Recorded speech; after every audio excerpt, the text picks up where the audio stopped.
Howdy, I hope you're having a great day. Silver Trade here again with another video. Has it always been Roaring Kitty's plan to come back on the 5th year anniversary? Right now, there's rumors that PSA is about to start grading magazines as well.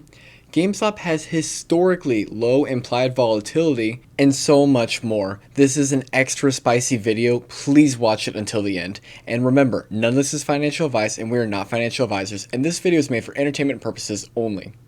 GameStop revitalizes its credit card program through partnerships with Bread Financial. With the GameStop credit card, you get a free year of GameStop Pro. Some weeks they do deals where you get 4 times more points by using that card. With any GameStop Pro membership, they give you $5 a month. So after a year, that'd be about $60.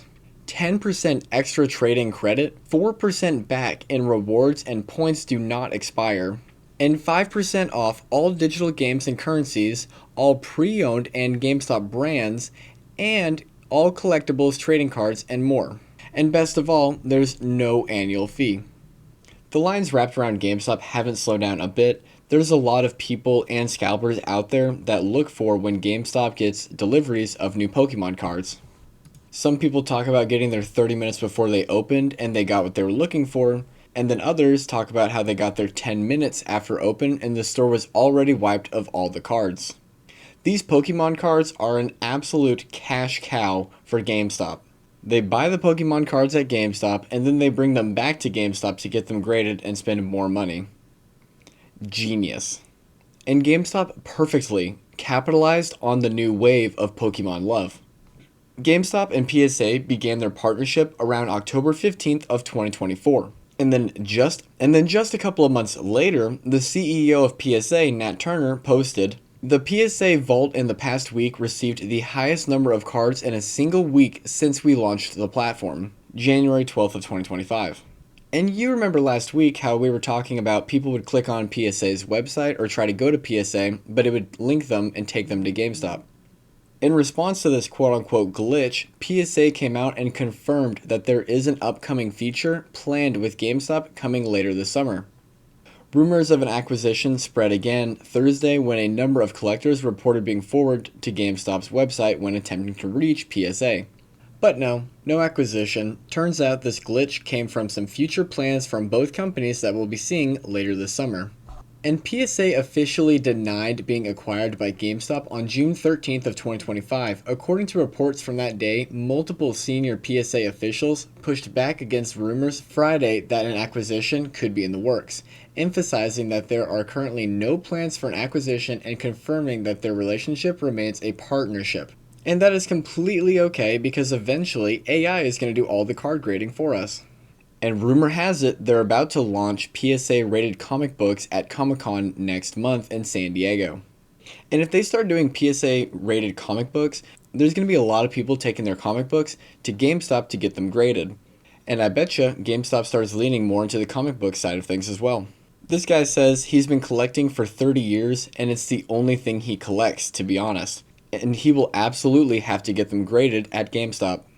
And just in case you didn't know, GameStop is a Fortune 500 company. Specifically, in 2020, it was ranked 464th on the list of the 500 largest US companies by revenue. So yes, they are a Fortune 500 company. But now that we've seen 4 quarters of profitable earnings, once they get their market cap above 20 billion, they could join the S&P 500. And let's just talk about their market cap really quick. Right now, GameStop has a market cap of $10.5 billion. They have $8.6 billion in cash and $500 million in Bitcoin. So we'll just call that $9.1 billion in cash. And don't forget, they have virtually no debt. Enterprise value equals what you're actually paying for the business. So even though the stock trades at a $10.5 billion valuation, the actual business is only valued at $1.4 billion. The way you get enterprise value is you take the market cap, you subtract cash from that, and then you add their debt. They have basically no debt, so the enterprise value for GameStop is about $1.4 billion. That's the cost to acquire everything minus the cash. Even though they're making $1.1 billion every year in profit, Their stock really only represents them being worth about 1.4 billion. Basically, Wall Street is pricing GameStop like it's a dying retailer, but the numbers say otherwise, with their last 4 quarters beating earnings per share by over 100%, which is unheard of 4 quarters in a row, by the way. You're getting 9.1 billion in cash, 3.8 billion in sales, and 1.1 billion in gross profit. And the actual business is only being valued at $1.4 billion. That's not just cheap, that's some deep fucking value. And if you've been enjoying my videos and you like how I explain things, if you would do me a huge favor and hit that like button. I spend over 40 hours a week researching and editing, and I really want to see this thing grow. But thank you so much just for being here. And starting this weekend, just a couple of days ago, Reddit is heavily promoting IGME. And IGME is not a GME stock ETF. It does not buy or hold GameStop shares at all. Instead, it uses synthetic long exposure through calls and put options and synthetic call selling to generate income. This structure turns IGME into a short volatility product. It caps GameStop's upside with covered calls, and it suppresses implied volatility by adding constant option supply, while all at the same time it provides no buying pressure in the spot market. Retail investors buying IGME thinking they're supporting GameStop are actually funding a strategy that resists price spikes and momentum. And so maybe that is why GameStop's implied volatility is in the 6th percentile rank. This indicates only 6% of the time in the past year has the IV been lower than the current level. So right now for GameStop, it's a better idea to buy calls and puts than 94% of the time.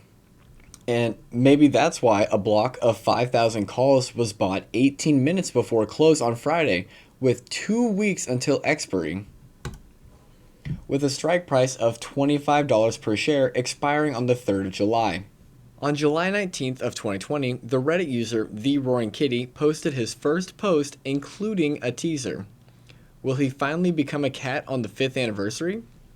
Obviously, he posted this picture way back in the day, and then when you look really closely at the kitty, you'll see that there's a 5 on his forehead.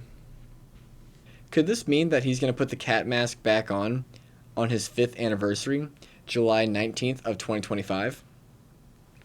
We never did figure out what that 5 meant.